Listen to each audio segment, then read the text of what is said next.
Welcome to Philippine history.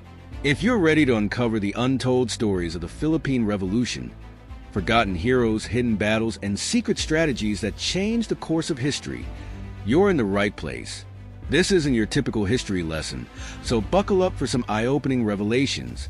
And before we jump in, hit that subscribe button so you don't miss more thrilling episodes exploring the country's hidden past. Let's dive into the untold side of the Philippine Revolution. 1. The secret beginnings of the Katipunan, a revolution in the shadows. We all know about the Katipunan, the secret revolutionary society founded by Andres Bonifacio and his comrades in 1892. But do you know how it truly began? The creation of the Katipunan was not a simple gathering of like-minded people. It was a dangerous, highly secretive organization that operated under the radar of the Spanish authorities for years. The Katipunan, also known as Katastasan, Kagalang Galangang Katipunan, Ingmj Anak Ing Bayan, highest and most venerated society of the children of the nation, began in the heart of Manila, hidden in the narrow streets and candlelit backrooms of ordinary houses. Bonifacio and his fellow founders, Ladislao Diwa, Deodato Arellano, Teodoro Plata, and Valentin Diaz, knew that they couldn't fight the Spanish openly, so they developed a complex system of secret codes, passwords, and hand signals to ensure that only trusted members could join.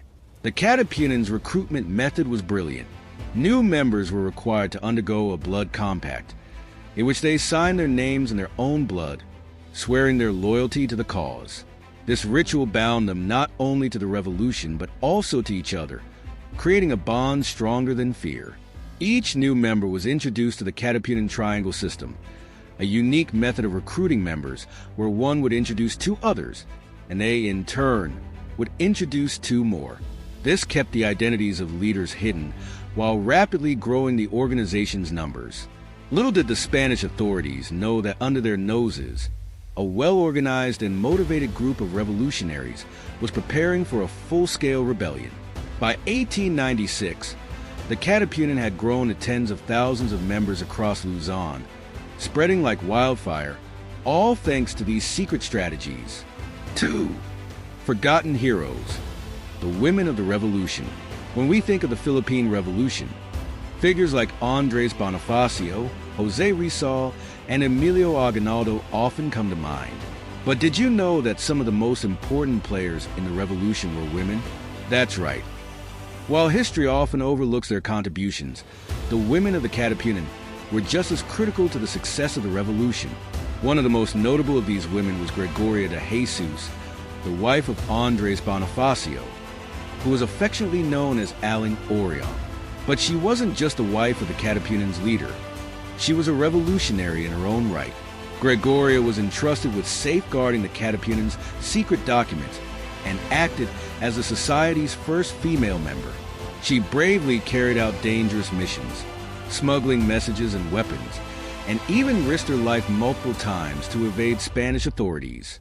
When the Spanish began cracking down on Katipunan members, Gregoria went into hiding in the mountains, continuing to support the revolution from the shadows. Another unsung heroine of the revolution is Melchora Aquino, better known as Tandang Sora. At 84 years old, she became a mother figure to the Katipuneros, offering her home as a refuge and hospital for wounded fighters. Despite her advanced age, she provided food, supplies, and moral support to the revolutionaries, never wavering in her loyalty to the cause. When Spanish authorities discovered her involvement, she was arrested and exiled to Guam, but her role in the revolution had already become legendary. And we can't forget Trinidad Texan, known as the Mother of Bayak Nabato. She was a fierce fighter who trained alongside the men in using weapons. Texan was also responsible for leading groups of women who nursed wounded soldiers back to health. She didn't shy away from battle, either.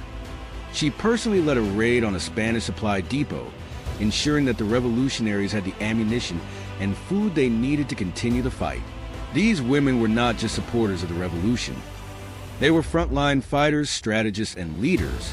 Without their courage and contributions, the revolution might have taken a very different course. 3. The Cry of Pugadlawan, more than just a shout for freedom.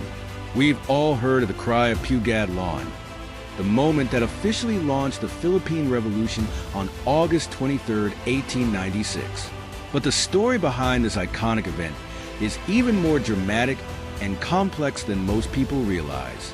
After the Spanish authorities discovered the Katipunans' existence, Andres Bonifacio knew that their time was running out.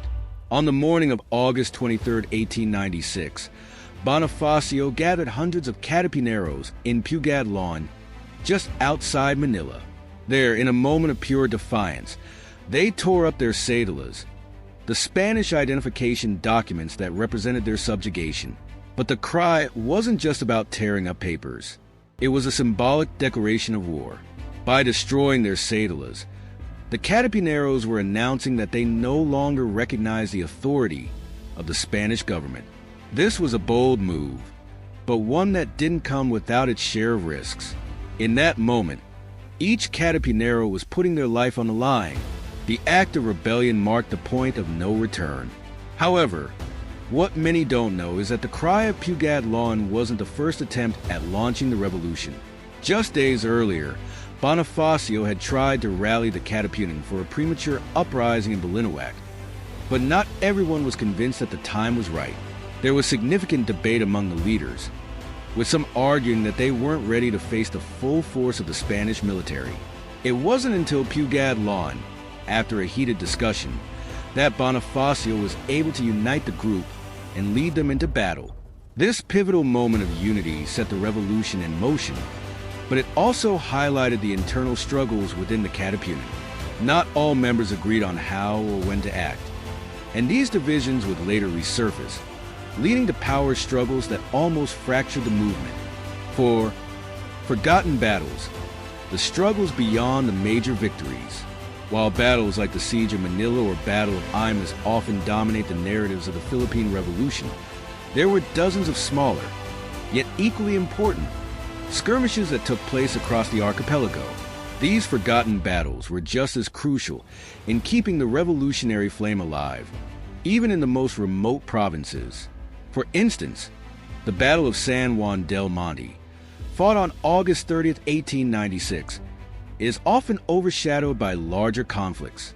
This was one of the first major battles of the Revolution, and it involved a direct assault on the Polvorin, a Spanish gunpowder magazine.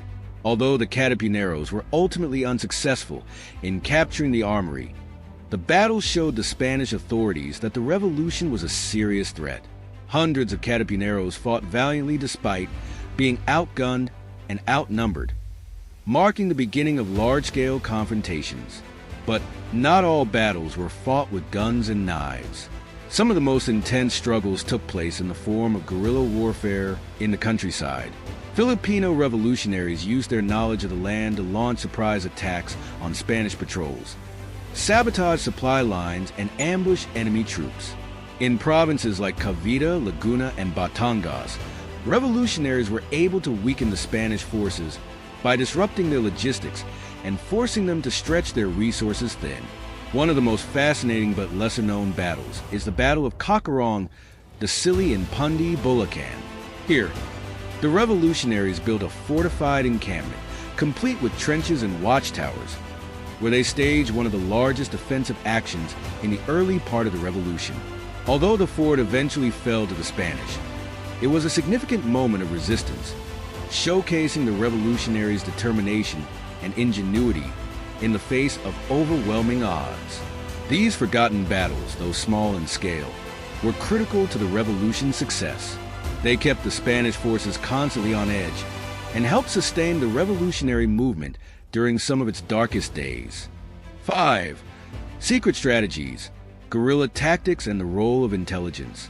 While the Philippine Revolution is often remembered for its battles, a large part of its success lay in the secret strategies that the revolutionaries employed. Since they were fighting a vastly superior military power, the Katipunan had to rely on clever tactics, including guerrilla warfare and espionage, to level the playing field. One of the Katipunan's most effective strategies was the use of hidden signals to communicate with members across different towns.